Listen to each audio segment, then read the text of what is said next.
Well, it's March, and that means the first day of spring is coming, along with all the fun of St. Patrick's Day. But March also means it's Women's History Month. There's plenty of social media posts, books, and articles about the accomplishments of women over the years, and it's great to see. But what's the best use of your time this month? Well, we thought about it and decided that you should let us guide you to some great female poets. We know, poetry was one of those things you might not have fully understood or maybe had to write about in school and really just didn't enjoy. But trust us, we really think you'll like these ladies. Disclaimer, we're not going to list all the awards or accomplishments of each author. You can look those up for yourself. But we will give a sneak peek into who they are and one good poem to read. We will even provide a link in the description for each poem. So let's get started. Number 10, Nikki Giovanni.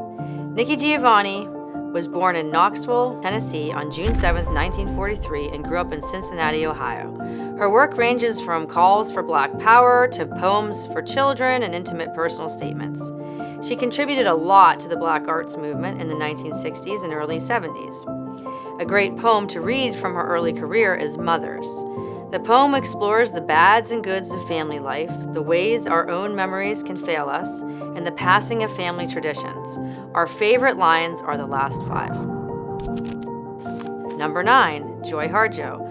Joy Harjo was born in Tulsa, Oklahoma, and is a member of the Muskogee Creek Nation. Harjo draws on Native American storytelling and histories, as well as feminist and social justice poetic traditions, and frequently incorporates indigenous myths, symbols, and ideals into her writing. We suggest reading Perhaps the World Ends Here. It's a Harjo poem that describes the most intimate moments we can experience in life in the midst of the mundane and seemingly ordinary places that we inhabit, places as simple as our kitchen tables. This is our favorite Joy Harjo poem, and we think you'll love it too. Number 8, Ada Limon. Ada Limon was born in Sonoma, California in 1976.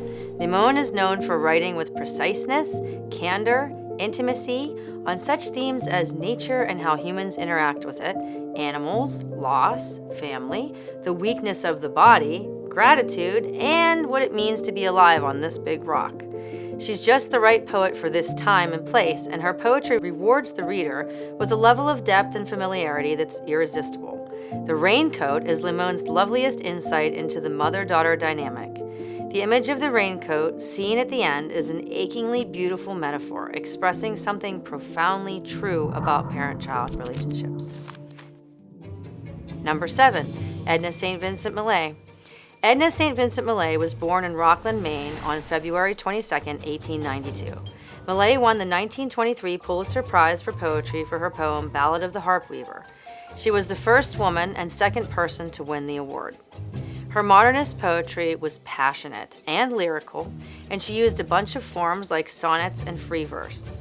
She wrote about love, loss, feminism, sexuality, and female and male roles. Her work was very controversial for the time. Very important to remember. A great example of her work is Dirge Without Music. This is one of our favorite Millay poems of all time. This poem rails against death's callousness, but also refuses to give in to it, despite the inevitability that all that is mortal faces death. Millay shuns sentimentality in favor of tough-minded stoicism. The opening line and ending line are real bangers. Number 6, Mary Oliver. Mary Oliver was born on September 10, 1935 in Maple Hill Heights. She was an American poet who won the National Book Award and the Pulitzer Prize. She found inspiration for her work in nature and had a lifelong habit of walking alone in the woods.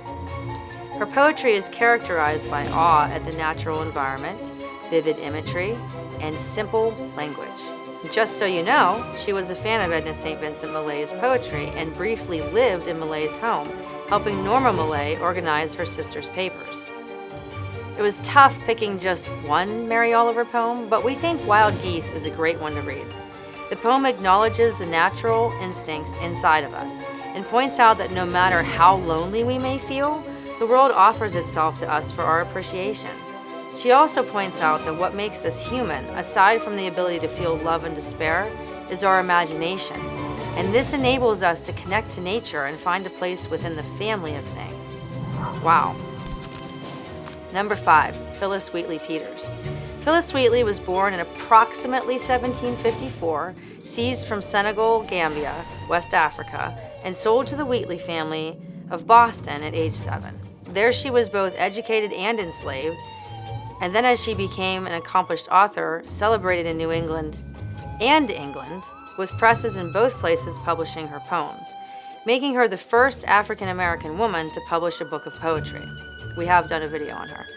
Wheatley was the abolitionist's poster child for the capacity and potential of blacks when freed from their bondage and given opportunities normally withheld from them. Her name was a household word among literate colonists, and her achievements a catalyst for the fledgling anti-slavery movement. Wheatley's favorite poetic form was the heroic couplet, and more than 1/3 of her work is composed of elegies, poems on the deaths of noted persons, friends, or even strangers whose loved ones hired her.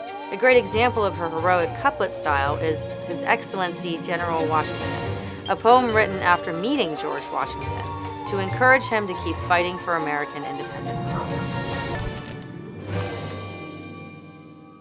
Number 4, Elizabeth Bishop. Elizabeth Bishop was born on February 8, 1911 in Worcester, Massachusetts. Bishop's style of writing only touched on a small amount of material from her personal life. Her work is very detailed, objective, and has a distant point of view.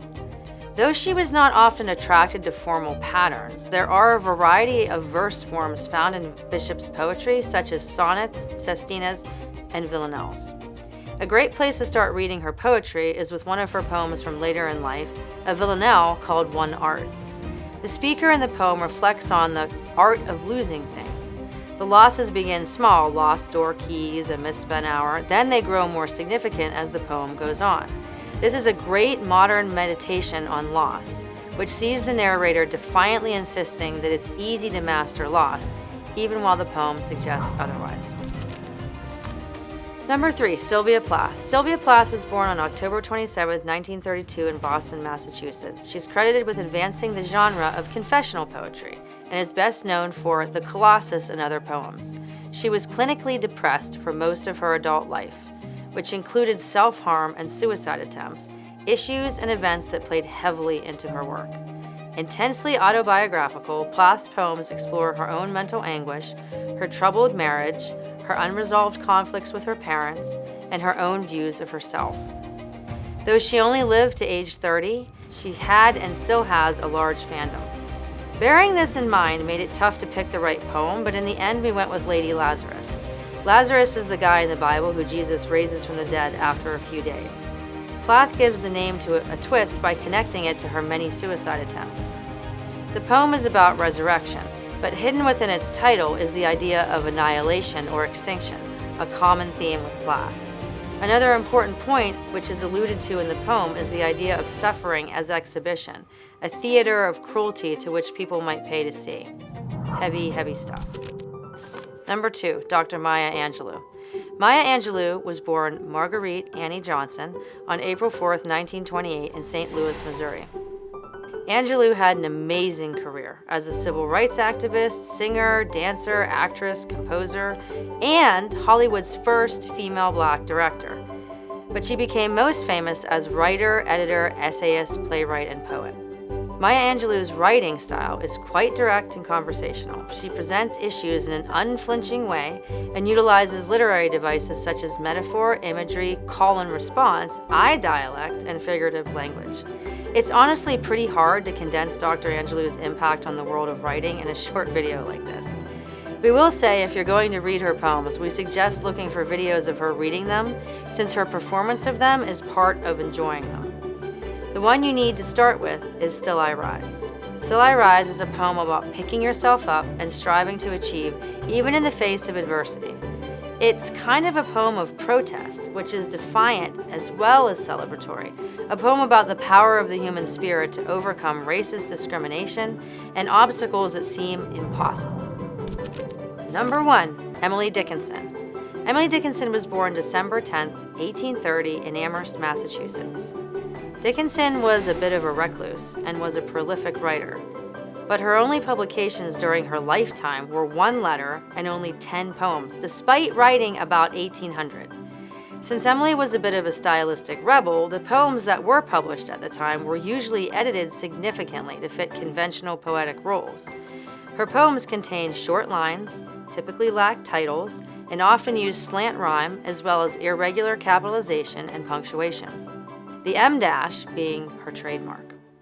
Many of her poems deal with themes of death and immortality, 2 recurring topics in letters to her friends: aesthetics, society, nature, and spirituality. Given that it's simply impossible to pick a favorite Dickinson poem for us, let alone just one, we decided you might as well start with Because I Could Not Stop for Death. This poem is a thesis on her philosophy on the finality of death. Dickinson shows readers through this poem that death can be accepted with a sense of seriousness, but also with peace and reflection. Her poems can be difficult sometimes to understand, but this one is pretty clear as a beginner poem. Well, there you have it. This list is by no means exhaustive. We had to leave out a lot of great poets, but hopefully reading these ladies will provide a springboard into some poetry you really enjoy and appreciate this month. Just a reminder to make sure you check the description below because we added the links for each poem for you. Please let us know in the comments which one was your favorite and why, and also check out our other poetry videos if you like this one.